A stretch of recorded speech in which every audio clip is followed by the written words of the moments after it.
আজ উত্তরবঙ্গ রাষ্ট্রীয় পরিবহন নিগমের দিনহাটা ডিপো থেকে দিনহাটা শিলিগুড়ি রুটে একটি নতুন বাস পরিষেবার সূচনা করা হলো।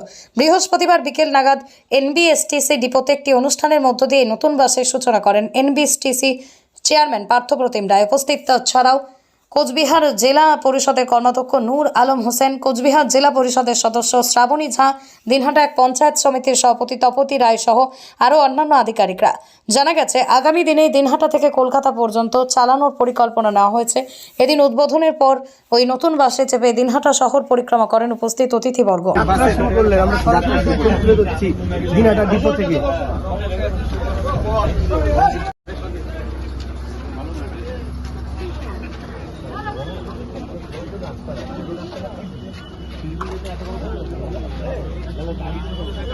আইডিয়াল ন্যাশনাল একাডেমি বালকদের একটি আদর্শ আবাসিক শিক্ষা প্রতিষ্ঠান। এখানে অডিও ভিজুয়াল ও আধুনিক শিক্ষার পাশাপাশি ধর্মীয় শিক্ষা প্রদান করা হয়। সেই সাথে ছাত্রদের সুস্বাস্থ্য বজায় রাখতে মাঝে মাঝে অভিজ্ঞ ডাক্তারদের দ্বারা চেক আপ করানো হয় ও সুষম খাবার প্রদান করা হয়। আপনার সন্তানের সুস্থ, সুন্দর ও উজ্জ্বল ভবিষ্যৎ গড়ে তুলতে চলে আসুন দিনহাটার বাবুপাড়া 2 নম্বর ওয়ার্ডে আইডিয়াল ন্যাশনাল একাডেমি মিশনে, অথবা যোগাযোগ করুন 9800711212 অথবা 9932230750 এই নম্বরে।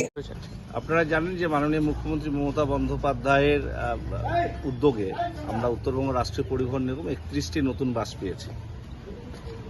13 কোটি টাকা দিয়ে আমরা এই বাসগুলো কিনেছি। তার মধ্যে আমরা বিভিন্ন ডিপোতে এই বাসগুলো ডিস্ট্রিবিউশন করেছি। এই দিনহাটা ডিপোতেও আমরা একটি নতুন বাস দিয়েছি, যেটা শিলিগুড়ি রুটে চলবে। প্রতিদিন সকাল 8টা 45 মিনিটে ছেড়ে ঘুঘুমারি মাথাভাঙা হয়ে শিলিগুড়ি পৌঁছবে, আপ ডাউন করবে।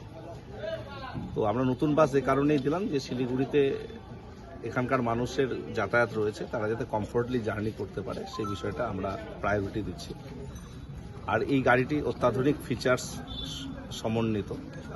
এখানে সিসি ক্যামেরা সহ, সেন্সর সহ, panic button, vehicle tracking system, sensor সব কিছুই রয়েছে, অ্যালার্ম, ফায়ার অ্যালার্ম।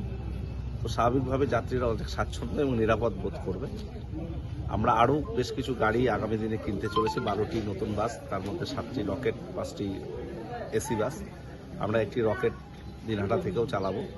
এখানকার মানুষের ডিমান্ড, বিশেষ করে এখানকার যারা জনপ্রতিনিধি, নূর আলম জেলা পরিষদ কর্মাধ্যক্ষ, পঞ্চায়েত সমিতি সভাপতি তপতি, আমাদের শ্রাবণী ঝা আছেন জেলা পরিষদ সদস্য, তারা সকলেই ডিমান্ড করলেন যে কলকাতা একটা রুট দেওয়া যায় কিনা। আমরা এখান থেকে একটা নতুন রুট ইন্ট্রোডিউস করব, অথবা কোচবিহারের একটা রুটকে এখান থেকে এক্সটেনশন করাবো, যাতে এখান থেকে আমরা কলকাতায় একটা দিনহাটা থেকে কলকাতা গাড়ি চালাতে পারি। আমাদের টিফিন দিয়ে